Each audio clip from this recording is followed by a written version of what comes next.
Hello everyone, Jay from Whiskey Raiders, better known as Take. We've got a quick hitter tonight, kind of a fun one, brand new. This guy has been sitting on my shelf for a little while.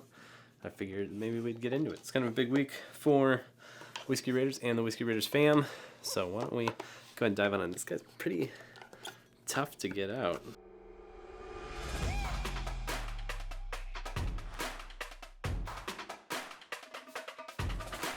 Okay, cool.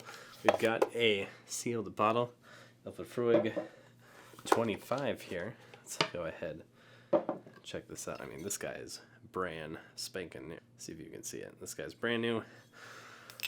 This is an older release, 25 years. Really kind of cool stuff here. Really looking forward to this. It is cask strength at 51.9% ABV. So why do you say we go ahead and open it up? This guy should be around $5.75, maybe $5.99 in your market. I was able to find it closer to $4, so I hopped on it. It's kind of a crazy price for bottling like this, but a fun one. And I figured we would go ahead and get into it. So I will have the full review of this up on Whiskey Raider soon. I kind of like to do these first tastes. I always taste whiskey a couple different times before writing the review. I think it's important to kind of collect your thoughts, taste it on a variety of different palates. You know, go ahead and give it a go on good days, bad days. You know, if you change your diet, eat some different stuff, you know, it can really impact the way things taste. Let's dive on in. Laphroaig is located on Islay, which is an island off the coast of Scotland. They make primarily peated Scotch. Everything from Laphroaig is peated, so this is going to be really pungent and heavy. This has been aging for 25 years, primarily in ex-bourbon.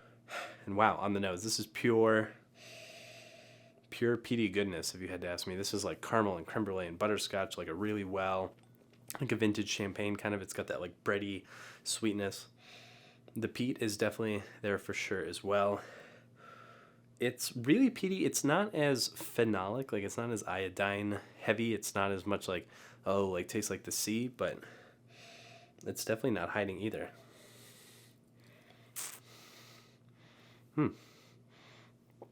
For north of 50% ABV, this actually goes down pretty smooth. It lingers more on your tongue, in like a spicy kind of peaty way going down in your throat. It doesn't taste big or brash. It doesn't taste like super hot. It certainly doesn't make my palate go numb, which is kind of an interesting fact. Some of those stronger whiskeys, they can make your tongue go numb, maybe your cheeks go numb, top of your mouth, back of your throat. And this is, I really hate to say it, this is a smooth pour. This is really easy to drink, which is, you know, always troublesome at 51% ABV. So 51.9%. This is back from the old branding when they used to say the most richly flavored of all Scottish whiskies. Overall, though, this is a really nice pour. It's sweet, it's gentle, it's not overwhelmingly peaty, but it's also not meek or boring. This is a perfect blend of the two, and it seems kind of sacrilegious, but if you're trying to get someone into Laphroaig, this would be a really great way to do it. The finish on this is really exceptional. The finish is long, smoky, ashy, salty, peppery. This is where that big peat character comes in. There's a lot going on. It hangs in the back of your throat for a really, really long time. This is really satisfying. Should you pay $400 for a bottle of whiskey? I think that's kind of a silly question. You should pay whatever you're comfortable paying. When you divvy that up between 25 years of aging and cask strength, you know, over in bourbon land, this would be insanely expensive. This would be way more than $400. Overall, I think this drink's really nice. I have the 27 behind me. I think, yeah, 27 and the 32. The 32 is one of my favorite pours of all time. The 27 I haven't gotten into yet. So go ahead, give me a comment down below if you have tried the 25 or the 27. Maybe if I should do a tasting video on the 27 next. But just kind of sitting down, having an easy pour. I like to kind of do these, get down some initial thoughts. It's kind of fun. Once again, guys, I'm Take from Whiskey Raiders and Weekly Whiskey. Go ahead and drop a subscribe if you like content like this. It would really help the channel.